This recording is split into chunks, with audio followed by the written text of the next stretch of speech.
సమాజంలో జనాభా ప్రాతిపదికన కూడా చూసుకున్నా పురుషుల కన్నా ఎక్కువగా స్త్రీల సంఖ్య కూడా మనకు కనిపిస్తుంది అధ్యక్ష.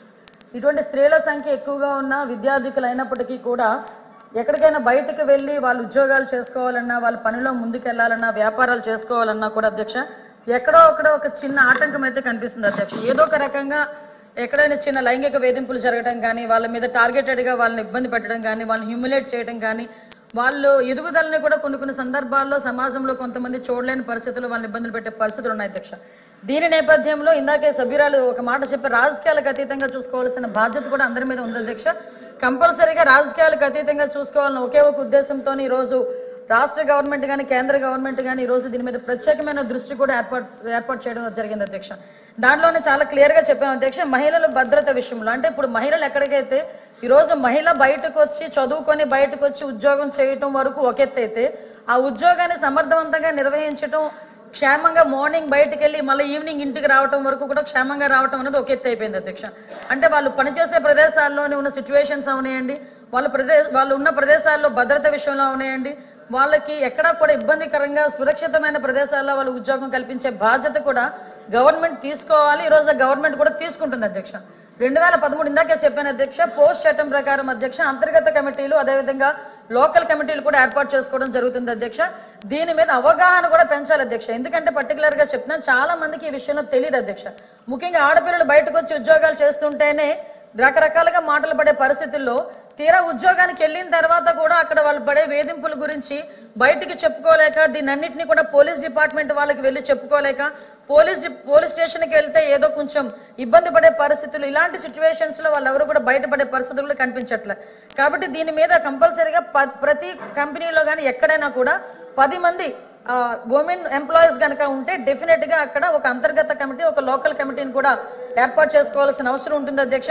దానికి కూడా సభ్యుల కింద అందులోని బాగా చదువుకున్న ఒక ఎంప్లాయీని చైర్మన్ కింద ఏర్పాటు చేసుకోవడం, అదేవిధంగా ఎన్జిఓస్ ఇందులో ఇన్వాల్వ్ చేయడం, ఒక లీగల్ టీమ్ ని కూడా అంటే లీగల్ గా కొంచెం అవగాహన ఉన్న వాళ్ళు అందులో కమిటీల కింద ఏర్పాటు చేసుకోవడం ఒక కమిటీ అధ్యక్ష, అంతర్గత కమిటీ. అదేవిధంగా లోకల్ కమిటీలో కూడా అధ్యక్ష ఎవరైతే కంపెనీల్లో పనిచేస్తున్నారో ఆ కంపెనీ ఓనర్ ఒకరిని నామినేట్ చేయొచ్చు అధ్యక్ష.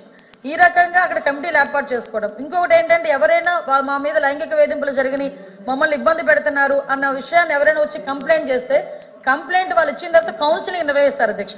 కౌన్సిలింగ్ నిర్వహించి కౌన్సిలింగ్ లో కూడా వాళ్ళు కంపల్సరీగా అవతల వాళ్ళు తప్పు చేశారని నిర్ధారణగా కమిటీ వచ్చిన వెంటనే ప్రైమ్ ఆఫ్ అఫెన్స్ కింద కంపల్సరీగా నియర్ బై ఉన్న పోలీస్ స్టేషన్ కి వాళ్ళు కంప్లైంట్ ఇచ్చి తద్వారా వాళ్ళని ఫర్దర్ గా వాళ్ళ నేరం నిరూపితం అయిన తర్వాత ఉద్యోగం నుంచి తొలగించడం కానీ అమ్మాయికి న్యాయం చేయడం కానీ ఈ రకంగా ప్రొసీజర్ ఉంటుంది అధ్యక్ష. దీని మీద ప్రత్యేకంగా నోడల్ అధికారి కింద కలెక్టర్లను కూడా ఏర్పాటు చేయడం జరిగింది అధ్యక్ష. దీనిలో ఎన్జిఓస్ కానీ అదేవిధంగా పోలీస్ డిపార్ట్మెంట్ వాళ్ళు కానీ ఎక్కువగా దీనికి women and child welfare department కి సంబంధించి ఎక్కువగా బాధ్యత తీసుకునే పరిస్థితులు కూడా ఇందులో ఉన్నాయి అధ్యక్ష.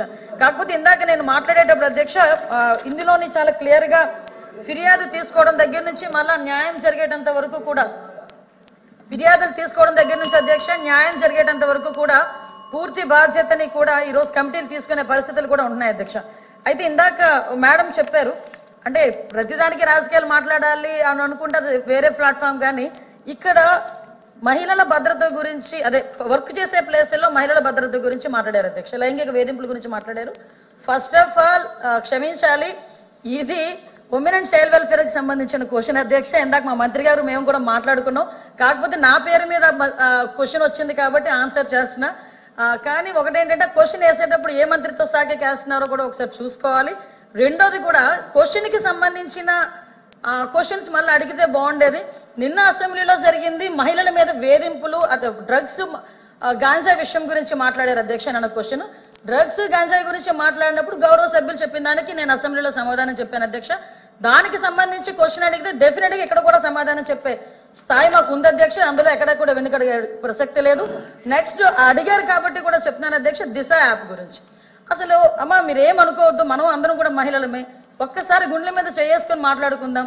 దిశ చట్టం అనేది చట్టబద్ధత అయిందా ఒక్కసారి మీరు ఆలోచించుకోండి. నేనేమి రాజకీయాలు మాట్లాడలే, మీరు రాజకీయాల్లో ఉన్నారు, నేను రాజకీయాల్లో ఉన్నాను. మీరు ఒక మహిళ, నేను ఒక మహిళ, మీరు మహిళల గురించి పోరాడుతున్నారు, నేను మహిళల గురించి పోరాడుతున్నాను. మన గుండెల మీద చేసుకొని మాట్లాడుకుందాం. దిశ చట్టం అనేది చట్టబద్ధత కల్పించారా? దిశ పోలీస్ స్టేషన్ ఏర్పాటు చేశారు, దిశ యాప్ ఏర్పాటు చేశారు, కాదని చెప్పట్లే. మీరు ఏదైతే దిశ యాప్ వల్ల ఫలానా కడియంలోని ఒక మహిళ హత్య చేయబడింది, అది జరిగేదా అని అడిగారు కదా. దయచేసి నాకు అవకాశం ఇవ్వండి. నిజంగా దిశ యాప్ ద్వారా లాస్ట్ లెక్కలు తీద్దాం. దిశ యాప్ ద్వారా ఎంతమంది మహిళలు రక్షింపబడ్డారో ఒకసారి మీరే చెక్ చేసుకోండి. ఆ దిశ యాప్ లో ఎటువంటి శానిటీ లేదు కాబట్టి ఈ రోజు దిశ యాప్ ని కూడా మేము పక్కన పెట్టి కొత్తగా శక్తి యాప్ అని తీసుకొచ్చి ఆ యాప్ కూడా నెట్వర్క్లు పనిచేయని చోట కూడా మహిళ ఇబ్బంది పడితే ఇమీడియట్ గా యాప్ ద్వారా నియర్ బై పోలీస్ స్టేషన్ కి ఇన్ఫార్మ్ చేయడానికి రూపొందించేటట్టుగా ఈరోజు శక్తి యాప్ ని మేము ఏర్పాటు చేస్తున్నాం. అది ఉమెన్స్ డే రోజు గౌరవ ముఖ్యమంత్రి గారు కూడా శక్తి యాప్ ను కూడా ప్రారంభోత్సవం చేయబోతున్నారని చెప్పడం నేను గర్వపడుతున్నాను. నేను నిజంగా పని చేయని వాటి చోట పక్కన పెట్టండి, పని చేసే వాటిని మీరు ఎంకరేజ్ చేయాల్సిన అవసరం ఉంది. లేని దిశ చట్టాన్ని తీసుకొచ్చి 5 సంవత్సరాలు దిశ చట్టం, దిశ చట్టం, దిశ చట్టం, దిశ పోలీస్ స్టేషన్, దిశ డిఎస్పీ, దిశ ద్వారా మేము కంప్లైంట్ ఫ్లోట్ చేసాం. రమ్మనండి ఒక్కసారి దిశ పోలీస్ స్టేషన్ లోని దిశ కంప్లైంట్లు ఇచ్చిన వాళ్ళు ఏ చట్టం మీద కంప్లైంట్లు ఇచ్చారో అటువంటి పరిస్థితుల్లోనే ఈ రోజు దిశ యాప్ గురించి మీరు మాట్లాడుతున్నారు. ఈ రోజు మహిళల భద్రత విషయంలో కట్టుదిట్టమైన చర్యలు మేము తీసుకుంటున్నాం. మహిళల భద్రత విషయంలో మేము కమిట్మెంట్ అయి ఉన్నాం. మహిళల భద్రత విషయంలో ఈ రోజు ఉమెన్ సేఫ్టీ వింగ్ ని కూడా ఏర్పాటు చేయడానికి గౌరవ చంద్రబాబు నాయుడు గారు ముందుకు వచ్చారు. ఏ రాష్ట్రంలోని కూడా ఈ రోజు వరకు కూడా మహిళలకు సంబంధించి ఈ రోజు గంజాయి నిర్మూలించడానికి గంజాయికి సపరేట్ గా ఒక ఈగల్ అని చెప్పి ఒక టాస్క్ ఫోర్స్ సిద్ధం చేశాం. ఈ రోజు ఉమెన్ సేఫ్టీకి కూడా ఉమెన్ అండ్ చైల్డ్ సేఫ్టీకి సెపరేట్ వింగ్ ని ఏర్పాటు చేసుకుని ఒక ఐజీ ర్యాంకర్ స్థాయి ఒక పోలీస్ అధికారిని కూడా నియమించి సెపరేట్ గా వింగ్ ని ఈ రోజు మేము ముందుకు తీసుకెళ్లే పరిస్థితి కూడా కనిపిస్తుంది. దయచేసి వాస్తవాలు గ్రహిద్దాం. మహిళలుగా మనందరం ఉన్నాం. ఇక్కడ చాలా మంది మహిళల పక్షపాతం మీరే అంటారు. మహిళలు ఓట్లతో గెలిచిన వాళ్ళమే ఇక్కడ ఉన్న వాళ్ళు చాలా మంది. మీరు మహిళల భద్రత విషయంలో అబద్ధాలు సత్యదూరాలు మాట్లాడకూడదని ప్రత్యేకంగా మిమ్మల్ని కోరుకుంటూ మహిళల భద్రత విషయంలో మరొకసారి చెప్పిన అధ్యక్ష మేము చిత్తశుద్ధితో ఉన్నాం. అధ్యక్ష వాళ్ళు అడిగారు క్వశ్చన్స్ సమాధానం చెప్పాల్సిన బాధ్యత నాకుంది. మంత్రి గారు మీరు ఏం చెప్పదలుచుకుంటే అధ్యక్ష గౌరవ సభ్యురాలు దిశ యాప్ గురించి ఎంతమంది నేను అదే చెప్తాను సార్. దిశ యాప్ గురించి ఎంతమంది డౌన్లోడ్ చేసుకున్నారు, ఎంతమంది ఫోన్లు చేశారు అన్నారు అధ్యక్ష. ఇక్కడ కాంట్రవర్సీ కాదు కానీ దిశ యాప్ ని టార్గెట్లు పెట్టి మగాళ్ళ చేత కూడా దిశ యాప్ ని డౌన్లోడ్ చేయించుకునే దౌర్భాగ్యమైన పరిస్థితి లాస్ట్ గవర్నమెంట్ లో కనిపించింది అధ్యక్ష. కాదని చెప్తారేమో అడగమనండి, గుండెమే చేసుకుని అదొకటి అధ్యక్ష. నిజంగా దిశ చట్టం అనేది ఇప్పుడు పోలీస్ ఆఫీసర్ మన గౌరవ సభ్యులు పోలీస్ ఆఫీసర్ ఆ పోలీస్ ఆఫీసర్ వినండి నేను చెప్తున్నాను కదా, వినండి ఎందుకు గొడవ పెడతారు?